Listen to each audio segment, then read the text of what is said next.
What's up, everyone? Welcome back to another review, and this time we're going to be taking a look at the neo-crime drama Heat, written and directed by Michael Mann, starring Robert De Niro, Al Pacino, and Val Kilmer.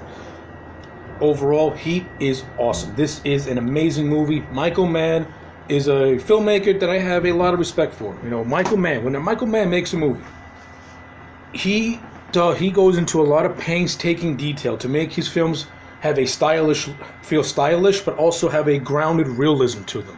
Heat, to me, is that perfect blend of heightened stylistic choices in a grounded reality. He has interesting and compelling characters, like Al Pacino's character of Vincent Hanna, who's like this hot-headed cop, who is like a shoot first, ask questions later type guy. And then you got Robert De Niro's character as Neil McCaffrey, who is the leader of a heist gang, but he's very calculating. He's very orderly. You know, he will conform a plan. He won't just strike out of the blue. He has his eye on almost everything. And when you put those two characters together, especially in that amazing diner scene between the two, where they just act like real people and they talk to one another, you can see a mutual respect grows within that scene. And De Niro and Pacino, how this was the first movie to have those two act off one another, and no other movie did it beforehand, is ridiculous, because in that scene is amazing. The interplay between the two is so natural. You're not watching Pacino and De Niro on screen in that scene. You're watching two people have a normal conversation, and you're taking a look at their perspectives. You know, you have the career criminal perspective of De Niro, and you have the career police officer as Pacino, and those ideals are being clashed in that one little scene. And it's an important scene too. It's the crux of the movie, which eventually leads into a very, very good climax at the end. So yeah, the stuff with Pacino and De Niro is fantastic when they're on screen together, and also their side stories are also pretty interesting. You know, Pacino, Vincent Hanna, he's a good cop, but he also has a very troubled family life. You know, he chose work over his family, and because of that, his wife cheats on him. His wife is cheating on him, and he's pretty much on a downward spiral.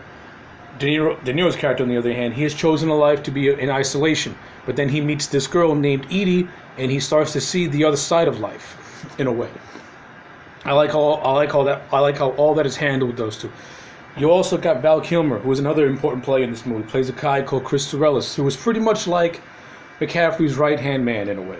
You know, but he's also having his own problems too. You know, he's a gambler. His wife is on his relationship with his wife is on the skids. He has a young son.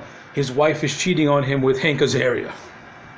And I love how Chris's relationship with his wife is tied up, because at the end you can clearly tell that Chris's wife still has a love for him, because at the end of the movie, you know, she has to give up Chris in order for her to be put into witness protection program and not have charges be brought against her because of the career criminal choices of her husband.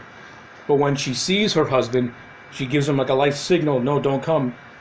That just shows just how in the grade these characters really are. Even though she does not agree with Chris, she still has a love for the man. And I think all that is handled very, very expertly, very, very beautiful, very, very satisfying closure to that particular storyline as well. Now, in addition to the main three heavy players, you also got a very, very colorful cast of supporting characters. You know, you got Wes Studi, who's in this movie, and he does a fantastic job. You got Ted Levine, Buffalo Bill, who was on Vincent Hanna's team, along with Wes Studi, and you know, recognizable names, recognizable character actors. Always fun to see them, You have on De Niro's team, you got the likes of Danny Trejo, who is a badass in there, who's good in everything he does. You got Tom Sizemore, who pretty much is McCaffrey's best friend, and just seeing Tom Sizemore has some really cool moments in this movie. There's one scene when they're in a diner, and they're talking to this guy called Waingro, and Waingro is actually a catalyst for Neil's story as well. Well, the character of Waingro is actually really important, because at the beginning of the movie, during a heist, Waingro took it upon himself to start shooting people, which of course is what brought a lot of heat onto McCaffrey's team. Like McCaffrey, his whole thing is that he does not want to kill anyone, but if he has to, he will. he tries to have every station not resort to any killing.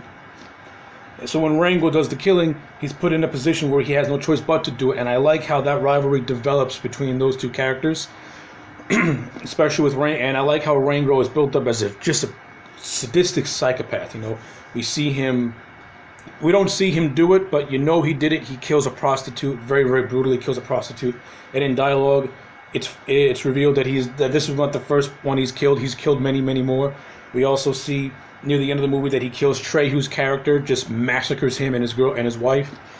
And when McCaffrey and Waingro finally clash at the end, and McCaffrey, picks off Waingro, it's a satisfying conclusion to a character that's been a piece of shit throughout his entire movie. I mean, and the actor Kevin Gage, who played Waingro, did a fantastic job. He brought a lot of unease menace to him, and I like it a lot.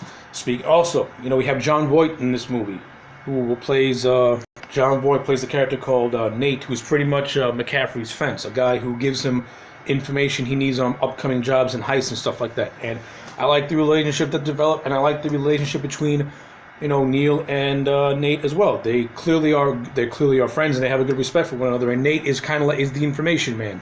He gives Neil the information he needs. And of course, this movie all builds up to the big bank robbery, the big bank scene, which is probably the most famous shootouts in movie history. And the scene is excellent. It's grounded. It's brutal. It's realistic. It is just from start that whole bank heist scene from start to finish will keep your eyes glued to the screen until it's over. That's how good that bank scene is. The gunfighting in this movie is done really, really well. This movie also has a lot of humor in it as well. This movie has a lot of very funny bits. Has a lot of emotional bits to it as well. The action is well integrated. Nothing ever seems out of place. This movie is one nice, even flow of events where one leads into another in an organic way. The pacing in this movie is almost 3 hours long, but you'll never realize it because it's paced so well. And it's so well written, and the characters are so well drawn. You're sucked into this world, and when it's over, you're kind of bummed out because I don't want to leave this world. I want to know what happens more. I want to know what happens with Hannah. I want to know what happens with Chris. What happens with Chris? Yeah, this movie is just a visual masterpiece. Dante Spinotti's cinematography, before I close it up. The cinematography in this movie, like I said, is fantastic. Like I said, it's a grounded, stylistic world that Mann and Spinotti create with the visual style, and it's beautiful. The dialogue between the characters is greatly written. The character interactions are all fluid and fantastic. I have nothing else to say about Heat. This movie is awesome, which is why I proudly give it a solid 10 out of 10. This is the perfect movie to me. Of course, there's a lot more things you can say about this movie, but watch it. And you let me know what you think about Heat in the comment sections below. Do you like it? Do you hate it? I would like to know. Like this video and subscribe, and I'll check you back next time for more.